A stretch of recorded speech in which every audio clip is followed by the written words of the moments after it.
Salut tout le monde, j'espère que vous allez bien, j'espère que vous êtes chaud pour cette année 2022 qui s'annonce. Pour l'instant, voilà, hein. Pour l'instant, elle s'annonce. Elle commence, de là à dire bien, je sais pas, mais elle a commencé au moins. Et c'est ça qui est bon.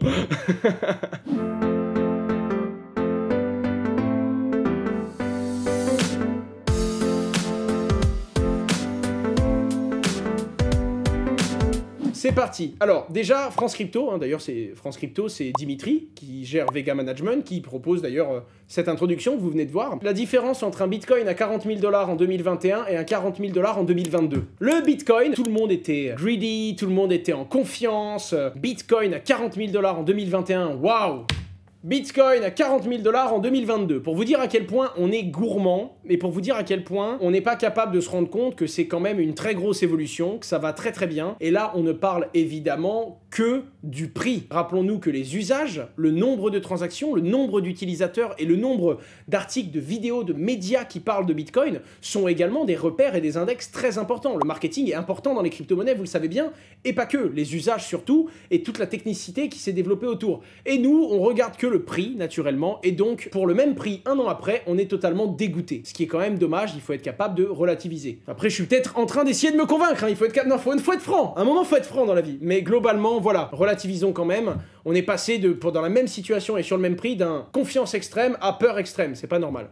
On avance, globalement le hash rate de Bitcoin s'est pris une grosse claque, hein. Au Kazakhstan, il y a une coupure d'internet. Alors globalement, la situation du Kazakhstan est très compliquée. Si je dis pas de bêtises, mercredi dernier, le gouvernement du Kazakhstan a été dissous, bref, c'est la panade, hein. Là-bas c'est assez compliqué, et apparemment ce serait Kazakh Telecom, la société télécom du Kazakhstan, que vous l'aurez deviné, qui a préféré tout simplement couper internet plutôt que de laisser des publicités contre le gouvernement circuler sur internet un peu partout. Ça, c'est ce qu'on en dit. Quoi qu'il en soit, internet a été coupé. Comme c'est le deuxième plus gros pays mineur de Bitcoin, le hash rate s'est effondré. Vraiment, le hash rate a été très très mal, hein. Une chute de 12% du hash rate de Bitcoin. Vous le verrez, quoi qu'il arrive, ça n'a pas duré très longtemps, hein. D'ailleurs, on l'a presque pas vu. Je pense qu'on va voir la claque là arriver, je pense, sur la courbe. Mais globalement, l'évolution du hash rate Bitcoin est mise à jour sur la rentabilité du minage. Elle est mise à jour toutes les 2 semaines. En attendant, tous les 15 jours, il y a un recalcul du hash rate et de la difficulté de minage, c'est-à-dire la difficulté qu'ont les mineurs à obtenir une bonne réponse. C'est la puissance des mineurs qui sécurisent le réseau. Ça a baissé de 12%, ça a globalement pas duré parce que très rapidement, la connectivité est revenue. En attendant, ça n'a pas affecté, du moins, ça n'a pas mis en danger Bitcoin,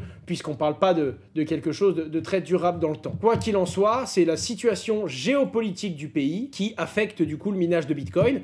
Par contre, ça n'a rien à voir avec la Chine. Regardez, ça c'est la Chine. Allez, on a retrouvé le point qu'on avait atteint en mai, seulement il y a un mois, jour pour jour, pour vous dire à quel point la Chine a affecté le marché. Solana, donc Solana qui s'expliquait, vous savez que le réseau Solana a eu quelques problèmes de scalabilité, notamment 60% des transactions qui ne passaient pas à un moment donné, un réseau qui s'est arrêté plusieurs fois, bref, Anatoly Yakovenko, cofondateur de Solana, s'est expliqué. Moi, je vais vous donner la raison que je pense et que tout le monde devrait commencer à accepter, hein, parce que je vois des gens qui crachent sur Avalanche quand ça marche pas, des gens qui crachent sur Elrond quand ça marche pas, des gens qui crachent sur Solana quand ça marche pas, tout ce qui est pas totalement décentralisé, ils disent c'est de la merde, c'est centralisé jusqu'à ce que ça le devienne, et c'était la même chose pour Ether au début, hein. Donc sa réponse à lui, c'est qu'il s'agirait en fait d'un ralentissement dû au déploiement du nouvel environnement d'exécution. En gros, c'est comme si on est en train de mettre à jour l'environnement d'exécution pour qu'il soit plus performant à l'avenir, donc naturellement, quand on fait cette mise à jour, le réseau est un peu plus congestionné. D'ailleurs, voilà, normalement c'est 50 000 TPS le réseau de Solana et on peut gérer que quelques milliers de transactions par seconde. La réalité, c'est qu'ils ont des problèmes de scalabilité comme la plupart des blockchains d'infrastructure.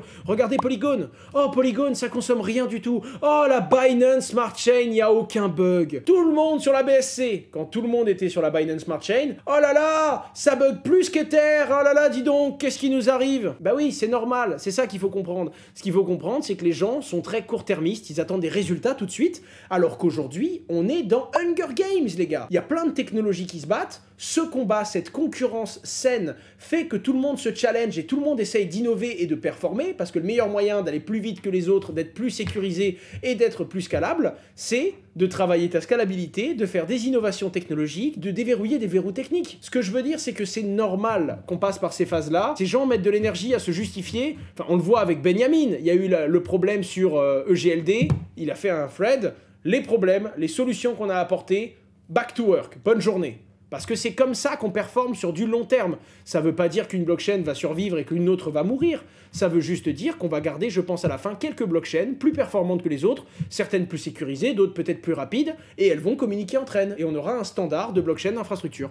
Alors, Tether qui gèle 1 million d'USDT, la décentralisation sans rhume. Alors, Tether avait déjà gelé des USDT, hein. Surtout quand il y avait des hacks. Globalement, là, c'est juste un rappel. Le petit rappel, c'est bon, globalement, si USDT veut être conforme, USDT doit se conformer aux différents régulateurs. Et donc, si un régulateur dit voilà, cette transaction-là, on pense que c'est du blanchiment d'argent. Tous les stablecoins centralisés peuvent geler des transactions. En tout cas, ce que je veux vous dire, c'est que vous retrouverez sur ma chaîne YouTube une vidéo qui parle des stablecoins où je vous explique les différents risques des uns et des autres, les avantages des coins centralisés et décentralisés, ainsi que leurs désavantages. Les amis, j'ai adoré ça. J'ai adoré ça. Déjà parce que je trouve que Alexandre Stachenko, il est incroyable. Il est vraiment, vraiment incroyable. Je trouve que c'est un très bon orateur et c'est surtout un fan de tech. Donc il va creuser là où moi, je suis très fragile sur la tech. Je suis beaucoup plus dans l'application des usages et le marketing. C'est mon métier. Et lui, il arrive à avoir un discours mainstream, un discours percutant et surtout, il est très à jour sur la technicité et sur les vrais usages techniques de l'écosystème. J'aime beaucoup le personnage. En attendant, il a fait un guide qui a été largement repris, contrer les arguments anti-Bitcoin. Et il y a plein d'arguments dedans, hein. Oui, et ça pollue, et oui, et c'est pas bien, et c'est pour blanchir de l'argent. Imprimez cet article de Cryptost qui reprend cette tribune d'Alexandre. Faites-vous-en un petit manuel, vous le mettez dans votre table de nuit. C'est un peu comme la Bible, mais il n'y a pas d'amen à la fin, concrètement. Ça aurait été génial que ce soit donné avant le matin de Noël. En tout cas, c'est très intéressant, et ça donne des réponses basées sur des informations techniques et concrètes. C'est ça qui manque des fois aux débutants, pour répondre aux questions les plus basiques du contre-Bitcoin.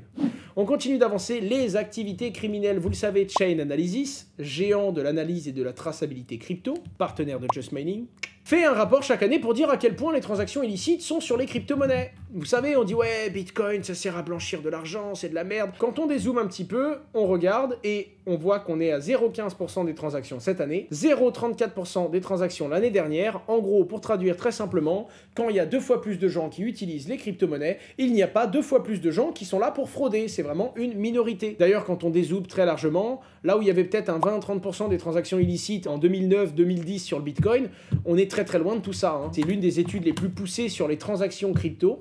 Et globalement, on est très loin de ce que l'on peut penser. Dites-vous que sur le blanchiment d'argent, on va être entre 2 à 4% de blanchiment et de transactions illicites sur le dollar et sur l'euro, quoi. C'est au moins 10 fois moins, en tout cas sur le nombre de transactions.